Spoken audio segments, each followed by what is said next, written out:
Brandon Ingram, in my opinion, is one of the most enjoyable players in basketball to watch. Now, first and foremost, he is a bucket, one of the most ethical scorers in the league. But unbeknownst to many, he's also a really good overall playmaker, and I think this is what makes him one of the league's more underrated players.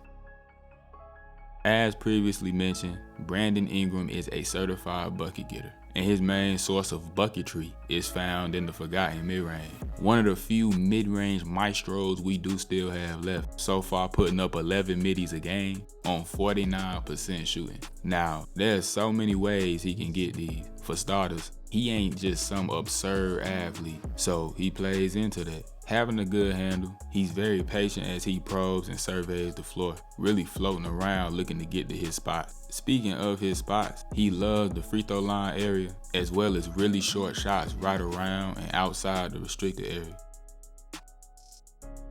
Something about B.I. that's always been noted is his build. 6'8" with a 7'3" wingspan grants him some of that KD leeway, being that he can straight up shoot over you. You'll think you bore witness to some marvelous defense, and you probably did, but B.I. most of the time don't care. I spoke on Anthony Edwards and his high release point last week, but boy, Ingram also has a ridiculously high release. But even though he easily can and will just shoot over the top, there's little nuances you can find that also help him in getting shots up.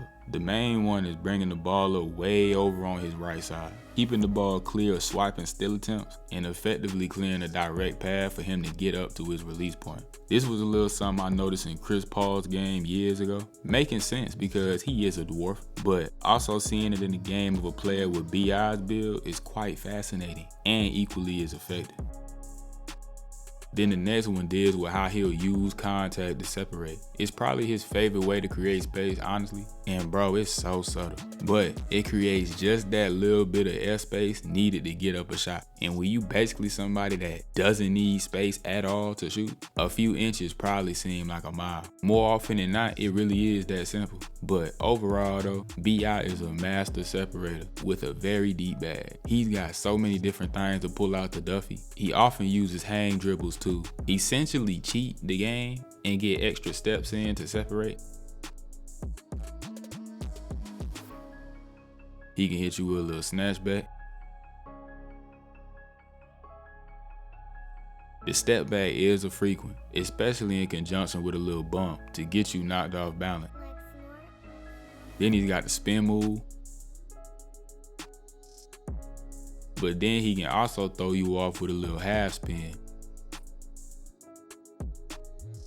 But he keeps the counters locked and loaded just in case you on to the initial move. I ain't gonna lie, bruh, it's a lot. And very quickly, the post wrinkle. Now it ain't that frequent, but it's still real productive. Effectively putting him in his spots before getting the ball so he can just go right off the catch. He really just understands how to score the basketball, specifically in these areas. And his understanding of how to break down defenses, as well as the constant threat of the pull-up, that assists him in getting all the way to the rim. Now he's more than capable of just yanking you, using hezzies and crossovers en route to the cup. But you always notice the gargantuan strides he takes as he's getting downhill. Now he will just use those to go around you with his beloved Euro step, but he knows how to extend them out even further to completely throw the timing of defenders off. Along with this, he uses different pickups. You got the low, stronger pickup,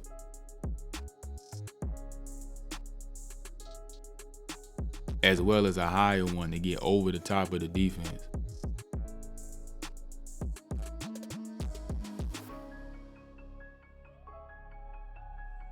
Now on to his shortcoming as a scorer, if you want to call it that. The 3-ball, 33% on only 4 attempts a game so far. Interestingly enough, his 3-ball ain't that effective off the dribble. It's off ball and catch and shoot situations where the burner get going a little bit. Up to 38% in those kind of looks, and a lot of that's probably attributed to those being better, more open shots. Either way, the 3 has become a lot less frequent in his game over the past couple years, preferring to work inside the arc.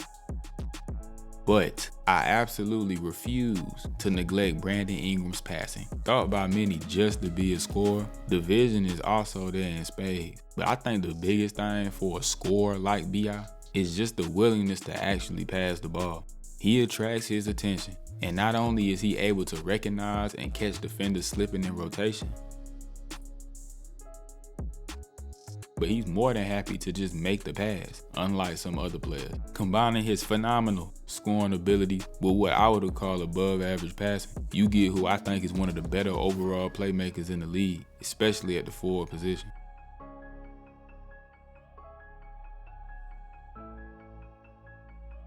Like I mentioned earlier, Brandon Ingram is such an enjoyable watch. Now, he ain't perfect. He ain't quite an elite level guy for mid-range. One of those anomalies like KD, CP from a few years ago, DeMar DeRozan. Nor is he a great three-point shooter, putting a slight cap on his day-to-day performances, his season averages, stuff like that. But when it matters, I'd honestly be comfortable putting Brandon Ingram against anybody. He is a tremendous offensive weapon that, still only 26, probably still ain't quite reached his prime, which is quite frightening. I hope y'all enjoyed this one. Don't know if it's gonna be out before the new year or not. Regardless, hope y'all had or have a fun and safe New Year's. If y'all did enjoy, like, comment, and subscribe. And I'ma see y'all soon in the next one.